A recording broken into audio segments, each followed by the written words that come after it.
Welcome back, guys. This is video number 2 in the series of the V8 swap.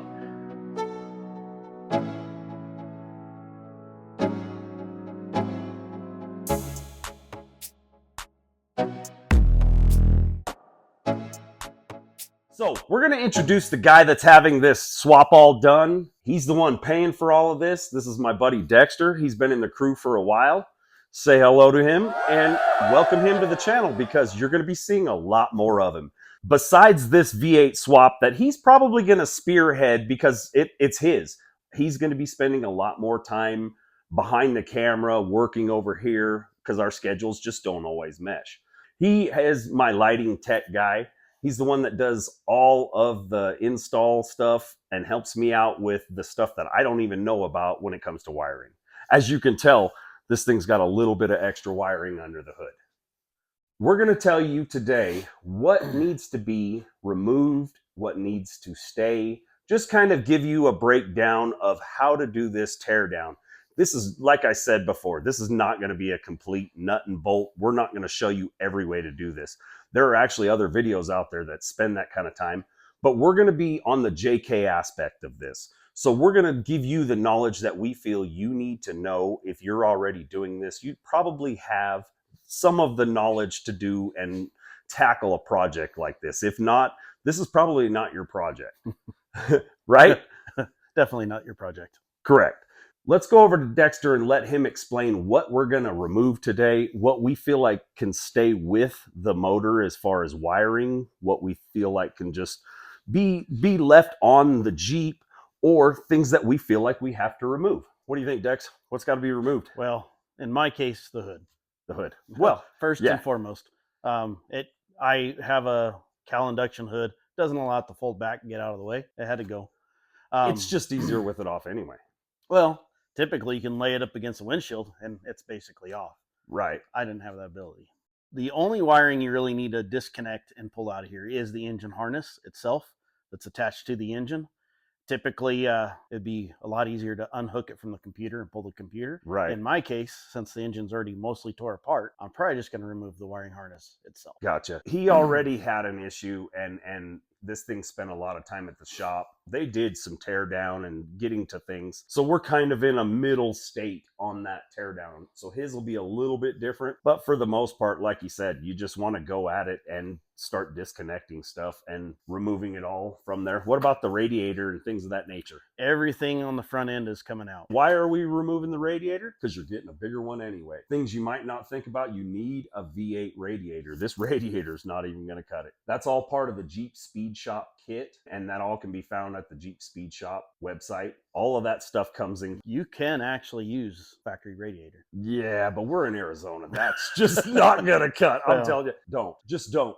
The smart bet would be to just get a better radiator. If you're going to be doing this kind of a swap, do it smart. Do it one time. Yeah, it's better to upgrade everything. The bumper, that can usually stay. You're going to be removing it, yeah? Well, if it didn't have a bar that stuck up, it could probably stay. Right. Anything that's going to hinder it going in and out or have any chance of damage, I'm removing. The bumper's coming off. Everything on the front end's coming off.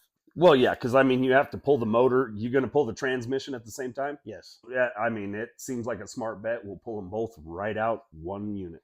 All right, Dexter. So let's talk electrical on this thing. What is going to be removed? What comes with the kit that changes in here? I know there's some battery differences. You end up having to remove everything out of this corner, and they actually give you a dual battery tray. Gotcha. To put in place. I believe it's from another manufacturer because it already has the place for your fuse box and everything else that has to be already mounted to it. It doesn't require 2 batteries. I will be doing 2 only because of accessories. All right, it doesn't require 2 batteries, but I am going to be doing 2. The other electronics that are going to be coming out of the electrical system is the wiring harness is a complete changeover. The wiring harness is actually made by Chrysler for Jeep Speed Shop. So it's the exact same quality as a factory unit. So it will take the place of everything that would normally be on there for the Hemi. And right. And the ECM gets changed out. They have to put an ECM in for the engine. Otherwise, it wouldn't know what to do with 2 cylinders. Yeah, So- yeah, no, they got to be changed out. They have to be copacetic. I mean, they're different. So, other than that, almost everything else will stay in here. I'm going to be doing a lot of cleanup while I have it out. Another thing you got to tear out is any skid plates or anything you have underneath. We're going to get to it because that's a lot of work. Let's get at it, Dexter. Let's get her done. One quick explanation we want to give to you is about evacuating fluids and things of that nature.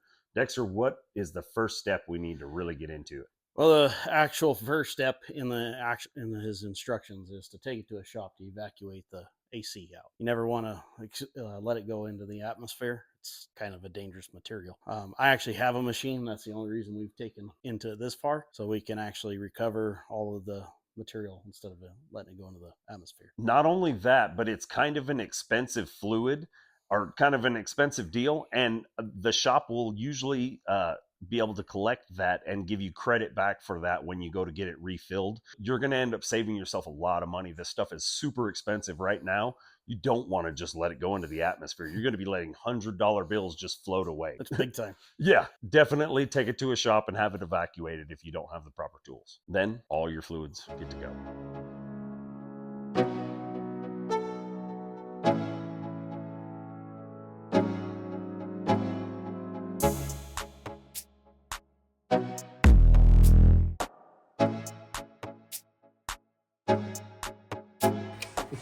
Hey, Spaceman, what are we doing today? Today, we're building ice cream cones Oh, for the Freezy truck. for the freezy truck. Gotcha. Thanks, Steer Smarts. Yes, sir.